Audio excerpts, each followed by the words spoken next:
noche he tenido un sueño especial. He soñado con una escuela diferente. Esos niños estaban deseando ir a la escuela para poder jugar todo el rato. Si te gustaba pintar, podías pintar. Si te gustaba correr y saltar, podías hacerlo. Los mayores les comprendían y les hablaban bonito, como dicen en Perú.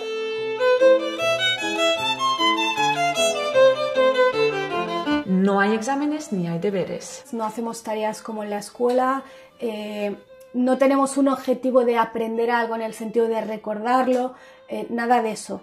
Generalmente solamente se da tareas y exámenes cuando los niños lo piden. Con los exámenes que conseguimos, pues que aprendas por el examen. Sentirse muy nervioso frente a exámenes.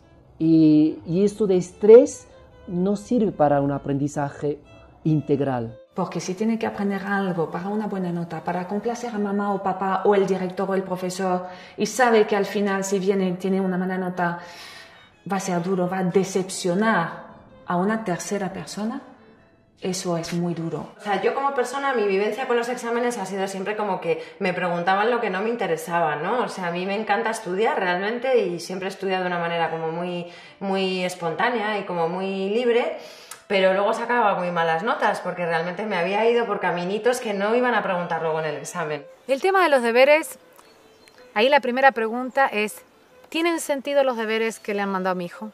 Yo no sé de dónde salen los deberes, realmente no sé cuál es el origen de los deberes y no sé cuál es realmente el objetivo de los deberes. Bastante hacen los niños en el cole, 8 horas, como para además llegar a casa y tener más deberes, no tiene sentido. Lamentablemente en la escuela pública muchas veces no tiene ni un sentido el deber que le han dado. Yo creo que en realidad los deberes servirían para que los padres de las escuelas tradicionales se den cuenta de que el sistema educativo no sirve para nada, porque ellos no recuerdan nada, no pueden ayudar a sus hijos en los deberes porque no se acuerdan. Tú no deberías de enseñar 2 por 2, 4, no tiene sentido. El niño te lo recita pero no tiene ni idea lo que está diciendo. ¿Quién se acuerda de la geometría cuando es abogado? No se acuerda, o sea, te acuerdas de la geometría si te ha gustado la geometría, ¿no? Es a través de manipular y manipular y manipular que al final se te queda por dentro. Igual que conducir un coche o ir en bici. De tanto ir en bici, al final sabes ir en bici. Nunca jamás se te olvida. Muchas veces las tareas solo sobrecargan al niño y le roban tiempo muy importante que él podría actuar con otros niños jugando, lo que es una oportunidad increíble de aprender muchísimas competencias para la vida. No es que me pongo en contra de mi hijo, me alío con la profe, en plan, tienes que hacer la tarea y a tal hora, y si no terminas, pues te quedas sin salir al parque. No, porque yo sé que lo que mi hijo necesita es salir y moverse y correr. Él estaría mucho mejor cocinando conmigo, leyendo un cuento o cualquier otra cosa para un paseo por la playa, me parece un poco más interesante. Nada más entrar, los niños entran y tienen acceso al material. Los niños llegan, se ponen a jugar de manera libre, la maestra hace alguna actividad que tenga sentido, sobre todo algún proceso real, o sea, no es que hacemos plastilina, sino que, por ejemplo, la manera de modelar es hacer pan que nos lo comeremos mañana, es decir, cosas reales con sentido y que el niño si quiere interviene y si quiere no interviene. Podemos estar un día visitando un museo y estar 7 horas viendo cuadros y eso está tan bien como estar un día toda la mañana viendo películas, porque con eso también se aprende. Pero también regar plantas, también cuidar de los animales, que solemos tener animales, es importante. Tenemos talleres de ciencias, un club de lectura, hay un club de historia, hay salidas, hemos hecho salidas de observación astronómica. Pero también las reglas de sociedad, decir buenos días, adiós, gracias. También todo esto hace parte de la vida práctica. O sea, no hacemos nada que la gente que está mentalmente escolarizada se pueda imaginar o pueda entender. Tenemos una reunión semanal en la que tomamos las decisiones de tipo organizativo que tenemos que tomar. Pues contamos con una asamblea semanal, que es un lugar de encontrarnos, de plantear conflictos. Hay una asamblea que hacen los del grupo de infantil, hacen sus asambleas concretas porque es verdad que bueno, las necesidades normalmente en esa edad son diferentes. Plantear proyectos de que distintos puntos de vista puedan ser compartidos y en algunos casos llegar a acuerdos y en otros casos reconocer que somos distintos. Todos estos temas pues se resuelven pues hablando y organizándonos. Y también las reflexiones, qué está sucediendo en el lugar, estamos siendo realmente lo que queremos ser, estamos haciendo lo que queremos hacer. La idea es que el proyecto esté gestionado por todas las personas que lo conformamos, es decir, niños y niñas y adultos, ¿no? En el caso del jardín del planteamiento Waldorf no existe la asamblea, no hay asamblea. No hay asamblea porque en realidad todo es como si fuera una asamblea, o sea, no está delimitado. Por eso no está nada fijo. Hay escuelas que van a tener una asamblea fija todos los días a una hora, otros que 2 o 3 al mismo día, otros que ninguna. Todo es fluido porque somos únicos y el grupo que se forma en nuestra clase es único. Si tu hijo no quiere aprender, le pasa algo grave a tu hijo. El aprendizaje se produce, como dice uno de mis maestros, Daniel Greenberg, desde que te levantas hasta que te acuestas, desde que naces hasta que mueres, estás permanentemente aprendiendo. Nacemos para aprender, no podemos dejar de aprender, o sea, es que hemos nacido para ello, ¿no? Intenta durante un día no aprender nada, verás que no puedes. Es imposible. El aprendizaje es un proceso que va de dentro a fuera. Que es algo activo. Es lo que hace el niño, lo que hace el que aprende, que es la parte importante. Porque si tú quieres aprender, vas a aprender. Porque está integrado con el deseo. Tú cuando te interesa aprender a tocar la guitarra porque tú quieres, tocas. Pero si le aprendes una poesía por tener una buena nota, por que tu mamá te diga muy bien cariño... Puede ser vivido como violencia, porque ahora no quiero aprender esto, pero me están obligando. La enseñanza puede ser invasiva, puede ser una agresión. Cuando yo intento enseñar algo a alguien que no está interesado o que no está capacitado, eso es una agresión. La enseñanza es un proceso que va de fuera a adentro. Alguien de fuera enseña a otra persona, ¿no? Entonces no es un aprendizaje que quede tan integrado. Cuando te meten en el conservatorio de pequeño, una gran mayoría aborrecen la música, por lo menos durante unos años, ¿no? Otros, pues, tienen más dones para la expresión musical y en 2 años son capaces de hacer casi 4 años de conservatorio de piano. Te pongo ejemplos reales, ¿no? Y en nosotros mismos podemos tener un ejemplo. O sea, seguramente, bueno, yo vengo del sistema educativo tradicional, pero sé que lo que he aprendido en mi vida, porque he querido aprenderlo, lo he aprendido muchísimo mejor y he tenido unas ganas inmensas. Me he tirado horas enfrascada en un aprendizaje porque me ha apetecido a mí, he querido seguirlo, ¿no? Esa es la clave de la cuestión, que no todos aprendemos igual, no hay un sistema mejor que otro. Cada uno tiene sus dones, cada uno tiene sus talentos y encuentra su manera.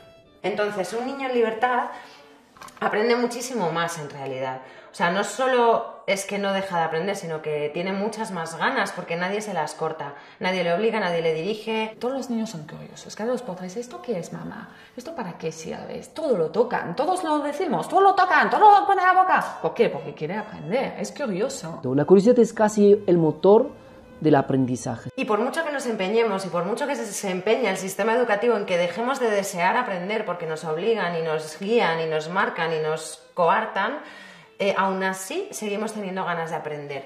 Aprendes a base de experiencias, aprendes a base de errores y a los niños no se les deja equivocarse. El número de niños que hay por aula y el no poder decidir nunca o recibir una atención individualizada, el que no hubiera un respeto por los ritmos, que no se pudiera jugar más tiempo que hacer fichas, que cosas que tú recordabas de la escuela que no te habían gustado, ¿no? Y en las que estaba pues evadiéndome constantemente, ¿no? Pues, ya sea físicamente o mentalmente. No te gusta cómo se hacen las cosas, no estás de acuerdo en que tenga que ser todo tan estricto desde tan pequeños, que las clases sean iguales con 3 años que en la facultad, ¿no? Pues llegas a la universidad y sigue siendo más o menos lo mismo.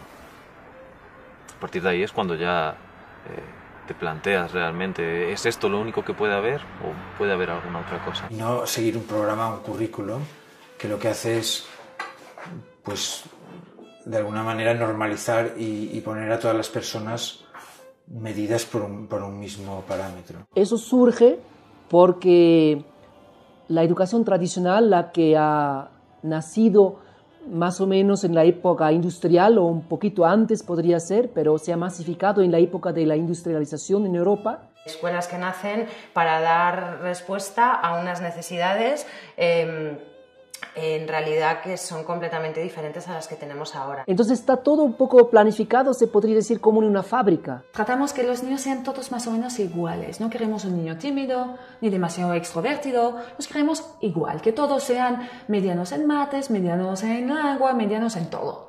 No puedo entender que en un grupo de 30, 40 personas se pueda intentar que todos los niños sean educados de la misma forma.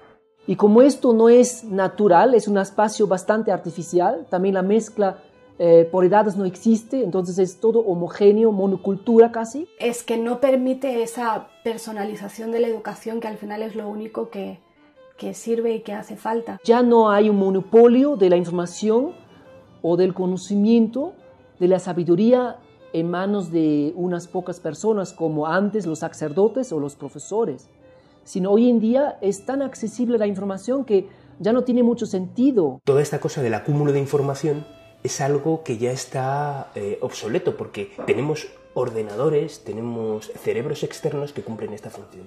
Así que nosotros nos tenemos que dedicar a lo que es esencialmente humano, y lo que es esencialmente humano son, entre otras cosas, las relaciones personales. Justamente lo que la Tierra, el mundo, el planeta necesita no son ordenadores en nosotros, justamente lo que necesita de nosotros es lo que nos hace puramente humanos, ¿no? Lo que nos diferencia radicalmente de cualquier máquina. Y esto es precisamente lo que la escuela tradicional está matando desde el primer día, ¿no? Yo creo sinceramente que lo más importante es enseñar a nuestros hijos justamente eso, cómo encontrar la información.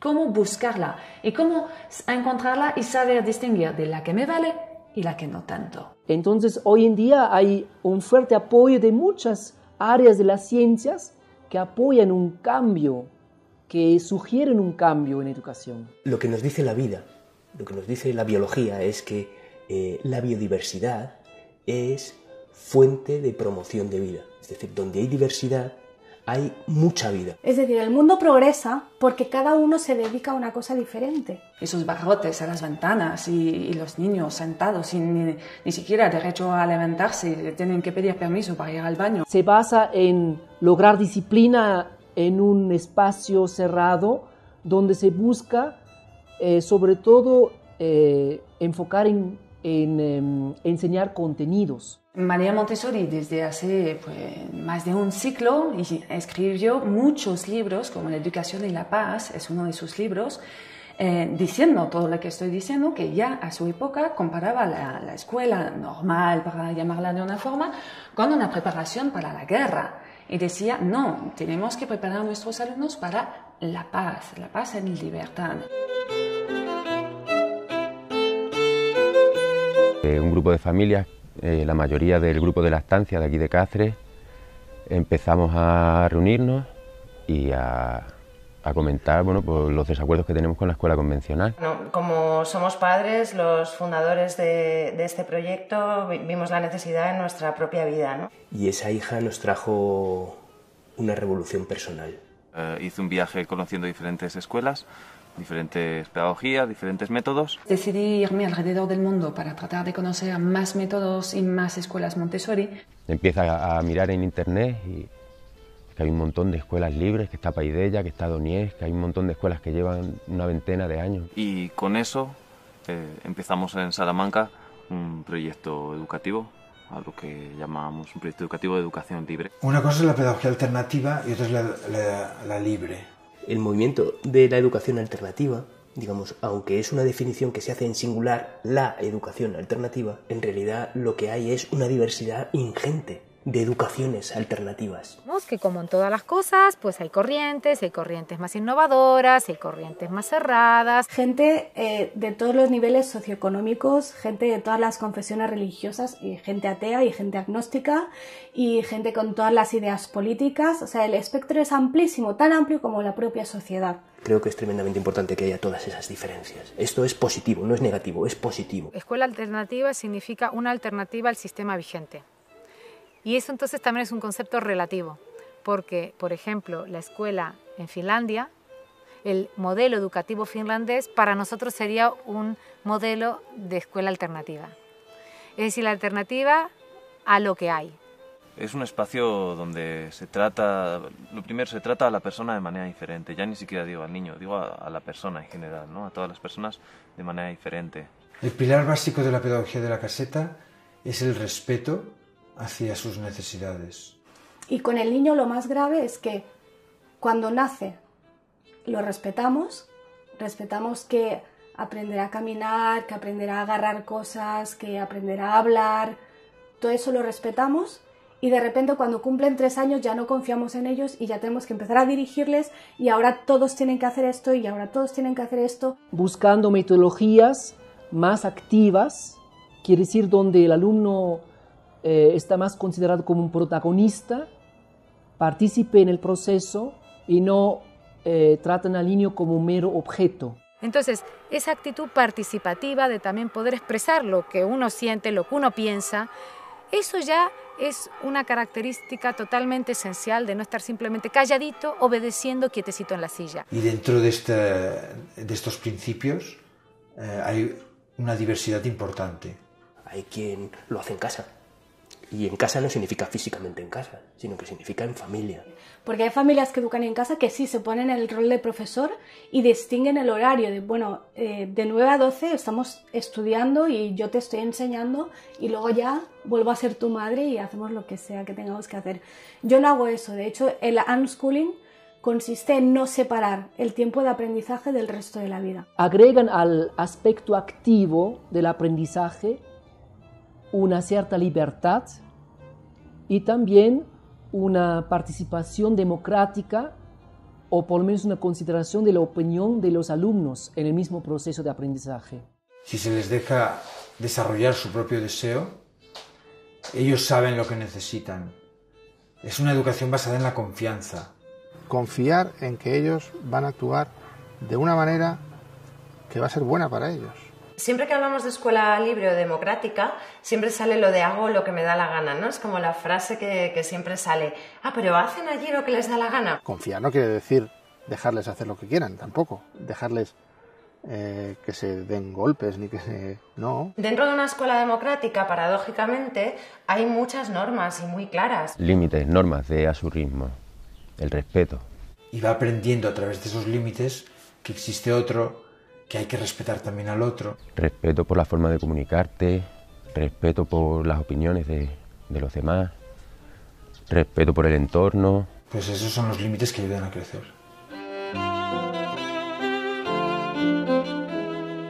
Para nosotros es misión fundamental de los adultos que el entorno sea relajado y seguro, para que todo el mundo pueda no estar a la defensiva, sino tenga la oportunidad de mirarse a sí mismo con seguridad y hacer aquello que siente. Tienes que preparar muy bien el ambiente, el entorno, que tiene que ser cómodo, cálido. María Montessori llama a sus escuelas la casa de los niños. Después, la práctica psicomotriz también aporta una metodología por espacios. Y lo muy divertido es que todo el mundo en España habla de la educación con rincones. Y eso a mí me parece divertido porque la que inventó los rincones es María Montessori, pero María Montessori no los llamó rincones, los llamó espacios. El mismo proyecto se divide por espacios y cada sala a veces también a su vez está dividida por espacios. De hecho, es difícil para un niño o un adulto que no conoce el método Montessori entrar a una escuela y decir eso es mates, eso es lengua. Es casi imposible. Sino que todos pueden ir a las habitaciones correspondientes y usar el material y después devolverlo al sitio. Obviamente todo a la altura de los niños. Cuando digo todo va desde el reloj, desde una imagen hasta el material. Excepto en el laboratorio, que hay un material peligroso y delicado, todas las habitaciones, todos los espacios el material está al alcance de los niños. Que, por ejemplo, tengas un montón de material al alcance de tu mano, que no tengas que pedir permiso para cogerlo. Y bueno, este espacio grande tiene una zona de artística, una mesa que sirve además también como para reunirnos, para hablar. Es una mesa muy grande en la que cabemos todos. Hay sillas, hay mesas, pocas, no hay una por niño, sino que hay, ¿vale? Suelen ser ligeras y obviamente de madera. Y luego hay otra sala que es un poco más grande, más amplia y más más vacía, con unas colchonetas y donde es la llamamos la sala de movimiento. De repente crees que no hay nadie y aparecen dos debajo de un colchón. Y esa habitación la verdad es que la que menos cosas tiene y la que más movimiento recibe. Si necesita mover el cuerpo, encuentra su lugar. Si necesita una actividad más tranquila, plástica, también encuentra su lugar. Y luego hay una cocina muy grande donde hacemos talleres de cocina, aprendemos recetas, experimentamos y así. Por definición, cuando dos personas están juntas y conviven juntas, hay conflicto. Permitir a niños que estén jugando hora y media juego libre, ininterrumpidamente, es el mejor caldo de cultivo para los conflictos y para su resolución. El nivel de conflictividad, de pelea, como decías en tu pregunta, es extremadamente bajo. Lo que está claro a lo mejor es que no hay una manera concreta de resolver un conflicto, ¿no? No hay una receta para resolver conflictos. Esa sencillez ya da mucho menos competitividad, o sea, ya promueve menos al conflicto. Sabemos que hay espacios más conflictivos y espacios menos conflictivos. Para nosotros, el conflicto es prioridad. Las relaciones humanas son prioridad, porque nadie puede desarrollarse a sí mismo si tiene que estar a la defensiva. O sea, siempre nos estamos moviendo entre un espacio de seguridad, porque el espacio creado por el adulto es un espacio de seguridad, y el permitir la máxima autonomía. Y nosotros definimos este lugar como un lugar donde tenemos que aprender a saber hasta dónde nos podemos expresar, porque los demás también tienen su necesidad de espacio de expresión y nos vamos a rozar. La primera idea es que el conflicto lo pueden resolver ellos. En principio deben resolverlo ellos. A veces es peor intervenir y el conflicto se resuelve peor si interviene un adulto o dos adultos que entre ellos. Si hay un momento de físico, de empujones, metes las manos por medio sin decir nada y te esperas a ver si son capaces de intentar hablar. No permitir que la agresión digamos que suba el nivel de agresión, ni verbalmente ni físicamente. Uno puede decir todo aquello que siente sobre la otra persona, sobre lo que sintió con la otra persona hizo. Intentas no meterte y sobre todo no dar tu opinión. Sin tomar partido por uno de los dos, sino intentando que siempre sea algo lo más objetivo posible. Ni a lo mejor sabes si esa persona ese día viene más revuelta. Algunos pues han vivido situaciones muy difíciles, otros no. Unos piensan de una manera, otros piensan de otra. Entonces partimos de la base que en todo caso todos son víctimas como mucho. Sin juzgarlos, mediar en los conflictos para que todo el mundo tenga la oportunidad de escuchar el punto de vista del otro y en ocasiones se llegue a acuerdos y en ocasiones pues se constate que hay diferencias. Y luego es muy bonito también ver qué normas surgen a partir de ahí. Y aparte, después reflexionar sobre si como hemos actuado es como deberíamos haber hecho, si podíamos haber hecho alguna otra cosa que hubiera sido más justa para todos, bueno, o que hubiera llevado a otra solución. Es que es una maravilla, ¿no? Lo que se puede llegar a crear, ¿no? y a solucionar y de qué forma, ¿no? Gran parte de lo que eres como adulto se lo debes a lo que fuiste como niño, por lo tanto sí que va a ser muy importante qué tipo de relaciones has tenido, cómo has sido educado, ¿no? Todas las fases que vas a tener de mayor las pasas primero de niño. Vemos que tanto más pequeño es el niño, tanto más huella deja lo que hacemos para el resto de su vida. Entonces, si tú de niño has tenido la opción de construirte herramientas, cuando seas mayor te vas a poder adaptar. Sin duda. La capacidad para mirarse dentro tiene que ver con cuáles han sido tus experiencias emocionales, sobre todo en la primera infancia, ¿no? Es donde más responsabilidad hay. Porque ahí es donde se crean las bases de la persona. Para nosotros Guaira no es el espacio donde ellas se educan. No me gusta llamarlo espacio educativo porque creo que es solamente un elemento más de su desarrollo. Porque la educación es eso, está todo unido. Aprenden a escribir igual que aprenden a hablar, igual que aprenden a caminar. Lo que recibimos son muy pocas iniciativas para aprender a leer, digamos como un taller formal para leer, para escribir o para sumar o para la aritmética básica. Tanto el tema de la lectura la lectoescritura como el tema de los números, se da de una manera espontánea. Lo importante no es leer y escribir, lo importante es comunicarse. La lectura y la escritura son aprendizajes instrumentales para lograr un fin que es la comunicación. Y los niños y los jóvenes están deseosos de comunicarse. Cuando el niño está en ese periodo, el del lenguaje es muy fácil de ver, porque los niños ven una letra y siempre están, mamá, ¿qué pone aquí? ¿No? O sea, si un niño está escribiendo así es que no está preparado para escribir todavía, porque vemos que toda la atención está puesta en controlar este cuerpo totalmente descontrolado. Pero a lo mejor con 7 o 8 años no saben leer, y con 10, yo he visto chavales en escuelas con 10 que estaban aprendiendo a leer, pero cuando quieren aprender tardan muy poco. Entonces hay que distinguir entre el proceso de escribir como tal y todo lo que hay antes para que este proceso sea rápido, fácil, alegre, divertido y exitoso. Un niño de 2 años que me dice, tengo sed, dame agua, le doy agua. Si ese mismo me dice, tengo sed de conocimiento, quiero aprender, ¿quién soy yo para decirle, no cariño, tienes 2 años, espérate a 7 años? No tiene sentido. Y nos damos cuenta, sin embargo, que los niños saben hacer esto, pero no lo hacen a través de lo que denominamos en la educación convencional clases. Partimos de la base que no hace falta, que con ser una vivencia es suficiente.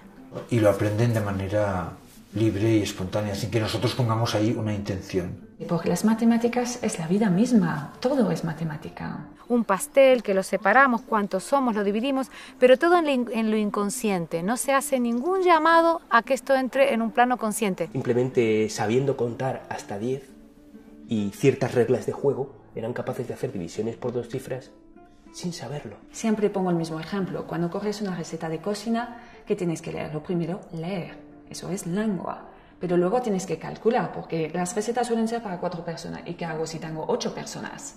Multiplicar. Eso es matemática. Entonces está todo unido. No deberíamos nunca separar las materias. Y luego se comen el pan, además. El gran problema es el desconocimiento, hay mucho desconocimiento. La gente no se puede imaginar una escuela libre. Tú hablas de una escuela libre y la gente te pregunta, pero no entiendo, llegan y están todos juntos y no hay clase y no hay aulas y ¿cómo funciona? No se imaginan. La zona de confort que es difícil romper. Eso es también una barrera muy, muy, muy difícil.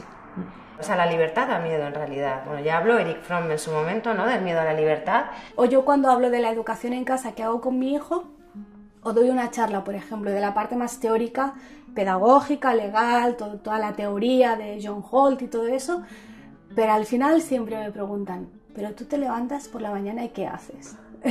Y la libertad da mucho miedo, el que las cosas no estén claras, ¿no? ¿Cómo van a ser? ¿Qué va a ocurrir? ¿Qué va a pasar? ¿Va a aprender a leer? ¿Va a aprender a sumar? ¿A restar? ¿Se va a desenvolver bien? Y si no... ¿no? Estas dudas, porque realmente tenemos una presión social bastante fuerte, ¿no? Se teme lo que no se conoce. Y sobre todo si piensas que va a ser negativo o si te suena muy raro o si no conoces a nadie que lo haga. El miedo a meter a tu hijo en una escuela democrática solo te sirve para no meterlo. Y entonces, bueno, o para meterlo y no disfrutarlo nada. Y estar todo el rato pendiente, ¿no? Y entonces intentar seducirlo para que aprenda ciertas cosas. Entonces es no disfrutar y no dejarte llevar, ¿no? Entonces son miedos comprensibles, pero no tienen mucho sentido, en mi opinión. Lo difícil es para el adulto cambiar el chip y aprender a ver el aprendizaje en todas partes. Y llegar a ver, bueno, con esto que está haciendo, está aprendiendo esto y lo otro. Entonces, pues invito a los padres a pensar un poco lo que quieren para sus hijos y sobre todo, pues, oye, visitar escuelas. Niños jóvenes que salen de la escuela, una escuela alternativa libre, con su concepto más integral, interdisciplinario, holístico, tienen realmente las herramientas para poder gestionar problemas. Porque se han encontrado con mucho entrenamiento, con muchos conflictos que han ido resolviendo ellos. Y además han aprendido muchas habilidades que no se enseñan en las escuelas tradicionales, por ejemplo, habilidades sociales. Son niños que tienen unas capacidades diferentes, eso es verdad, y de repente son niños que a lo mejor tienen una capacidad de argumentar sus necesidades de una manera que llama la atención. Eso puede ocurrir. Habla con cualquier persona. Son niños que ven a un adulto y te van a preguntar cosas. ¿Y tú qué haces? ¿Y cómo te llamas? Y que veo a veces niños de otras escuelas que hasta les da miedo hablar con un adulto o con un niño que va en otra clase superior. Son creativos y eso permite que ellos superan cuando hay problemas, cuando hay dificultades, mejor dicho, por ejemplo, adaptarse a un sistema más rígido, dentro de unos 2 meses se adaptan. Es alucinante la gente que sale de estas escuelas y no tiene ningún problema de adaptación. Y esos ejemplos pienso que son muy buenos de los niños que se han educado así y que ya son mayores, ver qué están haciendo con su vida.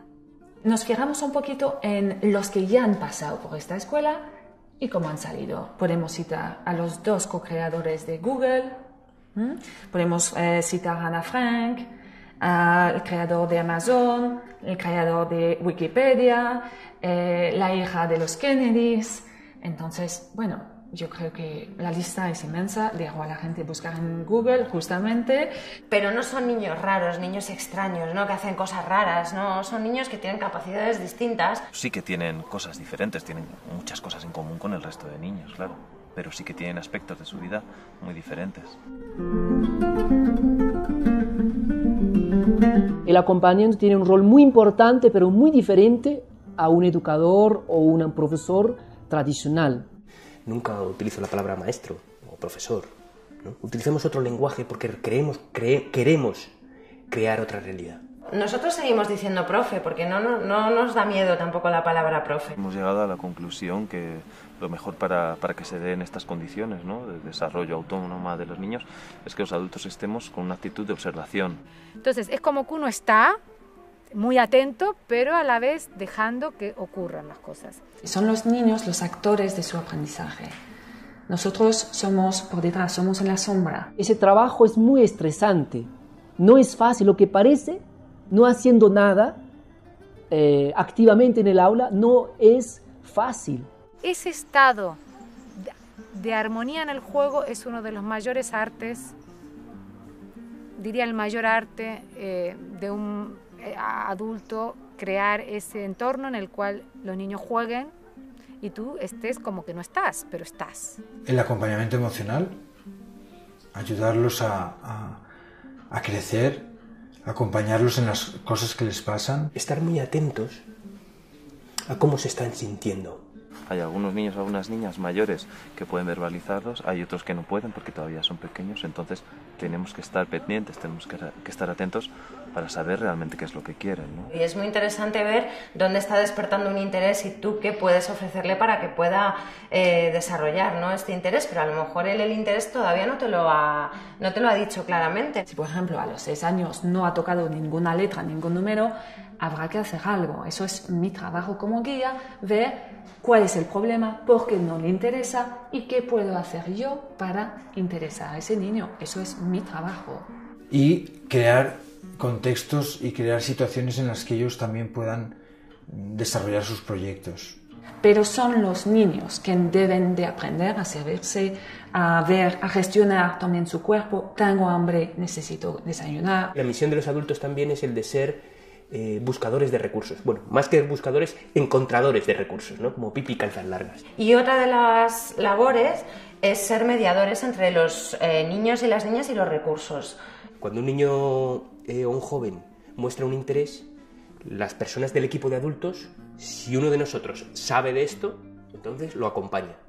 Si dentro del equipo de adultos no hay una persona que sabe de esto, te pongo por ejemplo karate, ¿no? Pues entonces buscamos en el entorno de las familias qué padre o qué madre sabe de esto. Lo que han visto, ¿no? Siempre es así, siempre hay un referente adulto. ¿Cómo le vas a pedir a un niño que supere ciertas dificultades que pueda tener si tú no estás ahí también como avanzando? Hay gente que sí que lo tienen, ese respeto innato, esta forma de hablar a los niños, de ponerse a su altura para hablarle, de dejarle hablar, criticar, escucharles. La economía, sin duda, es uno de los desafíos que un proyecto de este tipo pues se encuentra. Esta educación no existe dentro de la escuela pública pues no tenemos más remedio que hacerlo privado.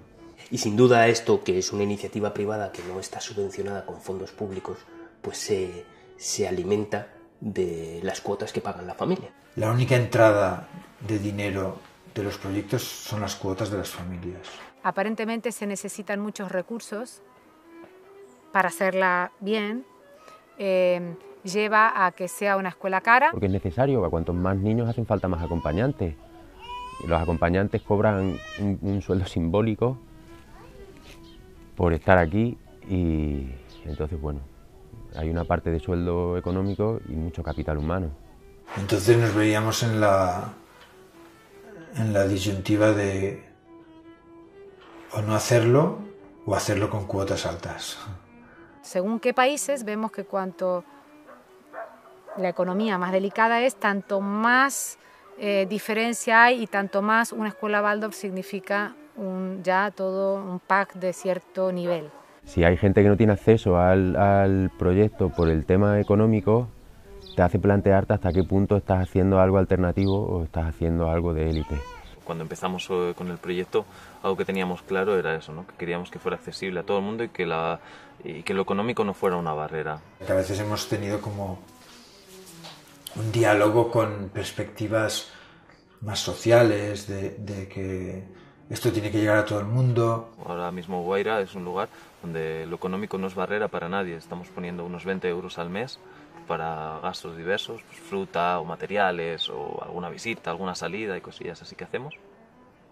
Y nada más. Y nos planteamos ahora la opción de dar becas a gente que no pueda acceder, ¿no? Por problemas económicos. También tenemos socios que pueden colaborar con la ONG porque creen en la escuela democrática, en la educación democrática y quieren que esto se extienda y que sea una cosa que crezca y evolucione. Somos especialistas en llegar a acuerdos con las familias para que esto no suceda, para que nadie se quede fuera por dinero. Es en todo caso el Estado el que puede favorecer que este tipo de educación llegue a todo el mundo si es que lo estima conveniente. Que si uno realmente quiere crear un centro que sea un poco diferente, al final no puede. Si tienes que cumplir todos los requisitos, vas a acabar creando una escuela como todas las que ya existen. No es ni siquiera legal, realmente hay que decirlo claro, es ilegal educar en casa en España. Técnicamente es lo que se llama inseguridad jurídica, que es lo peor que le puede pasar a un Estado que se llama democrático y de derecho, que significa que uno, aun conociendo las leyes, nunca puede estar seguro de si puede o no puede hacerlo o de qué consecuencias va a tener hacer, en este caso, educación en casa o educación alternativa, fuera del sistema oficial. Aquí fijamos mucho también en la ley de cada país, porque cada país tiene unas leyes muy complicadas. Luego la regulación es diferente en cada país. Hay países donde es muy libre, donde prácticamente no hay ni requisitos ni controles, y países donde está mucho más controlado. Esto, bueno, puede echar para atrás porque en el fondo las familias que van a un proyecto así están desescolarizando a sus hijos oficialmente. A todos los efectos son personas que educan en casa, son niños educados en casa. A nosotros nos gusta hablar de las leyes internacionales que hablan del derecho de los padres de elegir la educación que prefieran para sus hijos. Nos gusta hablar de la Constitución, que habla de derecho a la educación, de libertad, de pues lo mismo que los padres eligen. Pero es que luego está la ley, que es la que establece los 10 años de escolaridad. En la educación infantil no es problema, porque al no ser obligatoria, pues los niños pueden ir a donde los padres decidan. Después, tanto con la LOE como con la LOMCE, se pasa de hablar de educación obligatoria a escolarización obligatoria. Solo con ese cambio de término ya se nos ha caído el invento. Los que tenemos hijos mayores sabemos que dentro de unos años, cada vez menos, vamos a tener que plantearnos seriamente el tema de la escolarización. El problema es que aquí se está interpretando restrictivamente, incluso el propio Tribunal Constitucional lo interpreta de forma muy restrictiva y entiende que escolaridad significa escuela presencial en un centro docente homologado por el Estado y nada más. De hecho no existimos como actividad, ¿no? Entonces en cada ayuntamiento pues se va resolviendo como se puede. Y no se admiten tampoco las llamadas escuelas libres porque no cumplen los requisitos de creación de centros docentes que la ley establece. Entonces, cada proyecto está constituido a su manera. Habrá proyectos que son asociaciones, otros son empresas. Otros que son gabinetes psicopedagógicos, pero que ofrecen un espacio de educación alternativa. Ojo de Agua es una sociedad limitada. Hasta ahora nos hemos constituido como asociación. Pues nosotros funcionamos como una ONG que ofrece servicios y cobra por estos servicios. Muchas personas no tienen ningún problema, pero hay personas que sí se ven perseguidas por la administración. No es una persecución activa, tampoco es que el Estado esté pasando lista todos los años para ver qué niño no está escolarizado, pero sí que a veces se han dado problemas. Por la vía legal en primaria es complejo. Se puede hacer y hay muchas soluciones que se han creado, ¿eh? Algunas sí se han conseguido homologar, algunas están como escuela privada extranjera. Lo único que ocurre es que, bueno, como mucho, lo peor que te puede pasar después de un proceso larguísimo judicial de servicios sociales, tal, lo peor que puede pasar es que te obliguen a matricular a tu hijo en un colegio tradicional. Hay gente que educa en casa que nunca ha tenido problemas, hay gente que la han obligado a escolarizar, hay gente que ha tenido un expediente abierto y luego se ha archivado. Hay muchos expedientes que nunca se han archivado oficialmente, pero que se han quedado ahí, no sé si olvidados en un cajón, no sé si adrede o por descuido, pero que llevan años que ni avanzan ni se cierran. Me dijeron una vez a mí, te tragas alguna espina, pero te comes el pescado. Nosotros definimos la familia como el ecosistema más esencial para el desarrollo sano de los niños y de los jóvenes, de los seres humanos. Las familias es un pilar fundamental. Hay una forma de incluir a la familia dentro de la escuela y que no sea la escuela por un lado, la familia por otro y los niños no sepan de verdad, ¿no? O que haya una coordinación entre los profesores y los padres y una comunicación y se hagan las cosas a la par. De hecho, nosotros decimos que es condición que haya líneas de comunicación permanentemente abiertas entre los padres y el equipo de adultos para que lo que pase en la casa se trasvase la información a Ojo de Agua y lo que pasa en Ojo de Agua se trasvase la información a la casa. Aparte de eso está toda su implicación humana en las reuniones que hacemos juntos y compartimos cómo vivimos la educación. Claro, esa implicación también se aprecia en lo difícil que resulta encontrar personas que sigan el proyecto. Porque las familias que se acercan al proyecto de alguna manera están buscando ese respeto.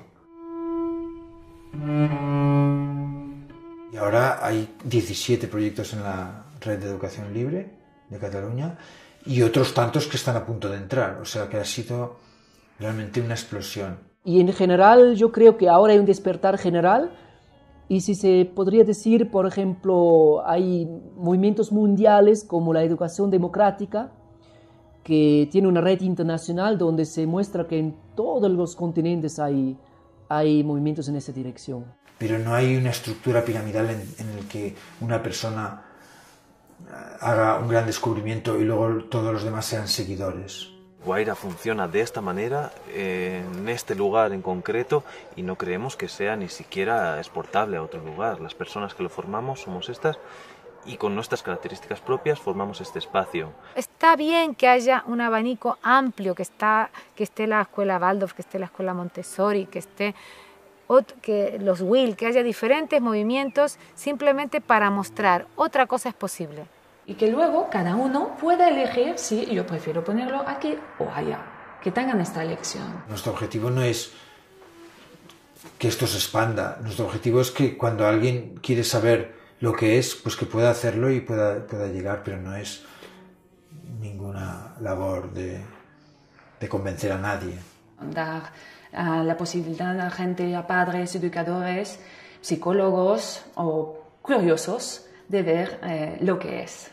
Y estamos también conectados con la educación pública, hay mucha gente de la pública que está interesada y compartimos.